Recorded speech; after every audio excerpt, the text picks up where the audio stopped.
அஸ்ஸலாமு அலைக்கும் வரஹ்மத்துல்லாஹி வபரகாத்துஹு. தினமும் ஒரு துஆ. நம்முடைய பாதங்களை உறுதிப்படுத்துவதற்காகவும் எதிரிகளை வெல்வதற்கு நமக்கு உதவி செய்வதற்காகவும் அல்லாஹ்விடம் எப்படி பிரார்த்தனை செய்ய வேண்டும் என்பதை திருக்குர்ஆனுடைய 3வது அத்தியாயத்தின் 147வது வசனத்திலிருந்து அறிந்து கொள்ளலாம். ரப்பனா ஃபிர் லனா ذُنُوبَنَا وَإِسْرَافَنَا فِي أَمْرِنَا وَثَبِّتْ أَقْدَامَنَا وَانْصُرْنَا عَلَى الْقَوْمِ الْكَافِرِينَ. மீண்டும் ஒரு முறை பார்ப்போம். رَبَّنَا اغْفِرْ لَنَا ذُنُوبَنَا وَإِسْرَافَنَا فِي أَمْرِنَا وَثَبِّتْ أَقْدَامَنَا وَانْصُرْنَا عَلَى الْقَوْمِ الْكَافِرِينَ.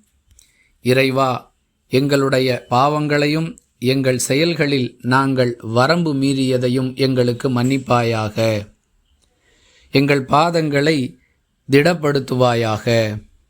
உன்னை மறுக்கும் கூட்டத்திற்கு எதிராக எங்களுக்கு உதவி செய்வாயாக. இது அந்த பிரார்த்தனையின் பொருளாகும். வாஹிர் தஅவானா அனில் ஹம்துலில்லாஹி ரப்பில் ஆலமீன்.